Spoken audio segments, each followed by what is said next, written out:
Joined by two wonderful, very talented ladies in the studio this afternoon because we have acting supremo.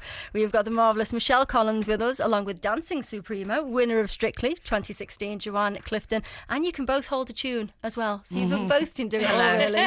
Thank you very much for coming in on this rather wet. It's quite gloomy outside. It's the same as Grimsby. It's fine. Oh, that's fine. That's right. But I keep saying that yesterday we were all meant to be hotter than Mallorca, and I don't think it quite turned out like that, did it? No. But you're about to hot-foot it up after here because you're back in rehearsals because you were in Thoroughly Modern Millie up at the Empire. It's all this week. And big opener night last night. How are you finding it so far then? Was Liverpool kind to you last night? It was. I mean, the theatre's it's just huge, isn't it? Cavernous. It's just massive. So when we're trying to reach out to the audience, they feel really far away from us. But they were a great audience. Yeah, it'll test you. You need to project more right to the very back. We'll talk about the play in just a little second, but we do have to say congratulations on Strictly to you, Joanne. What is it like to win something? You know when the confetti comes down? Well, I didn't. In a dream. You can tell from our faces we didn't expect to win at all. I think the music was going, and I was tapping Ori's hand like this. Ori was looking at Danny or Louise or something, and then they read out names, and I was like, what? What? No, it still hasn't sunk in, I don't think. No. And Michelle, have you ever done it? Because in my head, I see you in them outfits. No, I haven't done it. I think you should totally do it. I think maybe Joe. Would you like to do it? Do you think? No, I don't know. Come on. No, I don't think so, no. I can totally see you, like little shimmy dresses. No, doing you got the body for it. No. I don't think so. You would never like to do it? I think, Joe, we should No, I think you know what? I think everyone says that. I think it's hugely pressured show. I think and I think if you don't take criticism very well, then it might not be the show for you to do. I don't know. Yeah. And I'm in a musical. I don't need to do it. You get to do it. I'm in a musical. And you don't get judged as well. Yeah. I mean, I take my hat off to everyone who do that show. I think it must. Well, I do know. I think it's really, really hard work, and people, really put the hours in. Because we see the finished product, don't we? We see all the glamour, but actually there's But they say never say never. Never say never. I think you'd win it. I think you should try and get it. Now, you've both been performing all your lives, because Michelle, you started off in musical theatre, didn't you, when you were a kid? Like, you did youth theatre. No, I was never I wouldn't say I'm a musical theatre person anyway, being I'm in a musical. I'm an actor who I think Joe sings and dances, does everything. I don't really. I'm an actor really who sings a bit. So I'm not really a musical theatre person. No, I went to sort of straight youth theatre when I was a kid. I'm not a stage school person, anything like that. I suppose I'm more of a straighter actor, really, or comedy.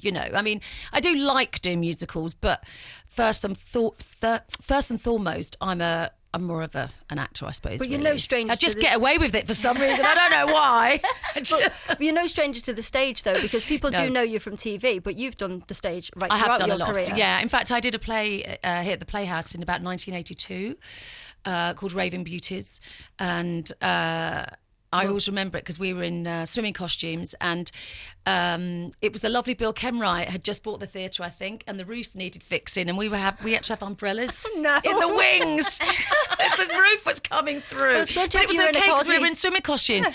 But I loved it, and I have sort of worked here over the years, and it's a great place. Yeah. So I was going to ask you first time in Liverpool, but not. No, I've been, and also being in Manchester. I mean, it's only just down the road. Yeah. So go for the day out shopping. Yeah. One or the other. And what about you, Joanne? Is it your first visit to us? No. Well, I used to train here when me and Kev used to dance together when we were about from age 6 or up to age like 13. We had lessons in, is it Cosby or Crosby? Crosby. Yeah, with Margaret Redmond, and she has a school here, and we would travel up every weekend to have lessons. And that's your brother, isn't it? Because you started very young in dancing. Yeah, I started at 4 and Kevin was 5. And it's not like it was something that your mum and dad put you in on a Saturday to keep you busy, because they're from a family of dancers. Oh yeah, my whole family, up to grandparents, everybody's a dancer in my family. I couldn't have done anything else, really. Did you want to do anything? Were you kind of coerced into it a bit, or was it just like, I want to do what mummy and daddy do? It looks amazing. I just copied Kevin. I don't think my parents wanted us to dance because they knew what you had to go through to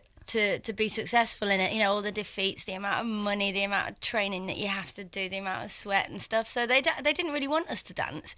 But then Kevin started and I just copied him. Yeah. And is it really competitive backstage, or like nicking each other's hairspray and that? No, not at all. Well, at Strictly or in competitions?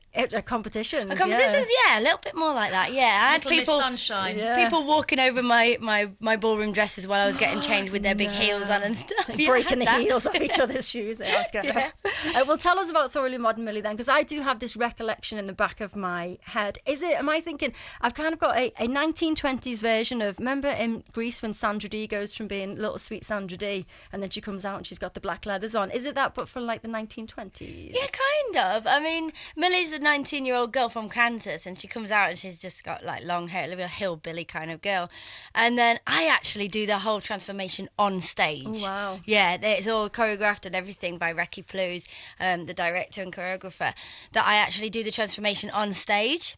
People don't see how it's done because it's cleverly hid, but I am on stage and then I come out with my bobbed hair and a little dress, and yeah, that all happens on stage. Because she turns up and she's got like all these ringlets and these quite dowdy clothes, but then obviously 1920s New York is very, very chic indeed, and it was all about the bob and the drop waist dresses, and so did you get to wear some beads.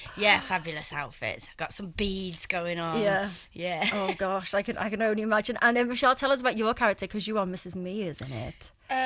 Yeah, I mean the musical is quite different from the film, and the musical did very well on Broadway. It won lots of Tonys, and it is quite different. So my character is very different from the character in the film, who was probably really, really sinister in the film. But in this, Mrs. Mears, I would say.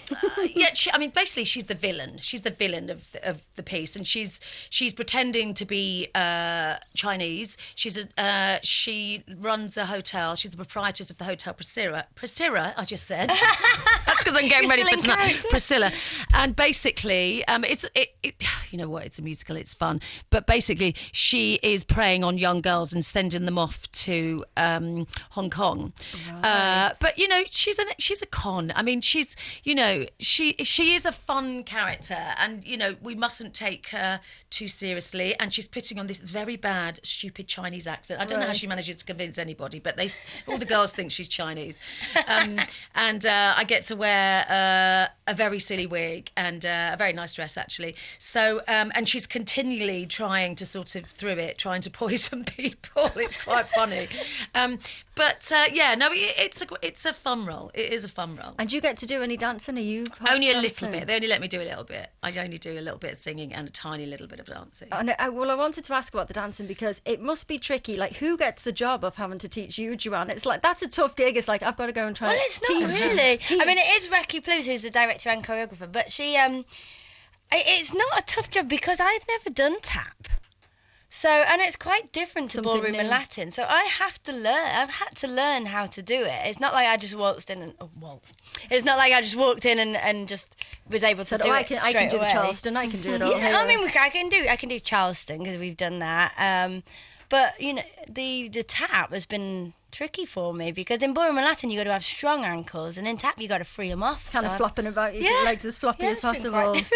So is this new string to your bow? Yeah, exactly. You should really look at it. And so it sounds like you've been having quite a ball with it. Are you kind of halfway through the run? Where's the run up to? It goes till July, doesn't it? It's 6 months. It's a 6 month run. So we're on this our is my last week. I'm not going. I'm only doing 6 weeks. So I finish in Liverpool, which is nice. Oh, right, okay. So you're only with us until Saturday. We can give you a big farewell at the end. But you both had fantastic 2016s. We've talked, of course, about Strictly. But I wanted to ask you, Michelle, about the Bear Grylls. How has that been with him? Pretty challenging. Yeah. I probably wouldn't do it again, put it that way. No, in fact, I don't think they are doing them again. It was an amazing experience, I must say, and went to South Africa, and incredible experience, but really tough, actually. Really, really tough. Being, totally thrown into it, having to find your own food, make your own fire, no phones, no nothing, not in touch with the outside world whatsoever. Do you feel like you could survive now if that eventuality happened to you? Do you think that you'd be like, you know what, I'm going to take the lead, I'll be the person to help us all? Do you know what? I think anyone can survive. If you're desperate, it's survival, isn't it? And you just sort of... get on with it. I mean, I know how to make a fire. Yeah. I didn't like... those things were fine. To be honest, it was the challenges, it was the heights and things that I really didn't like. But I think, you know what? Sometimes in life, it's good to do something out of your comfort zone. Yeah. And I like to... it's good to say, I've done it, but I wouldn't do it again. No. So that was harder than this then? Oh, my gosh, yes. Yeah. Oh, my God. I mean, when I'm feeling really stressed, I do go... look what I did in Bear Grylls, then I go, oh, come on, pull yourself together, can don't be do anything. stupid. Yeah. Because we do, you know, we're always saying, oh, I'm really stressed. And actually, you know what, it's a bit of a word that's overused, I think, isn't it? Oh, well, I hope you have a wonderful time in Liverpool. So it's on until Saturday. You've got a matinee on, is it tomorrow? Wednesday and Saturday. Wednesdays and Saturdays, you've got your matinee performances. Thoroughly Modern Millie up at the Liverpool Empire. It's been a joy to have you both in this afternoon. Thank you very, Thank you very for having much. us. Cheers. Thank you. Thanks.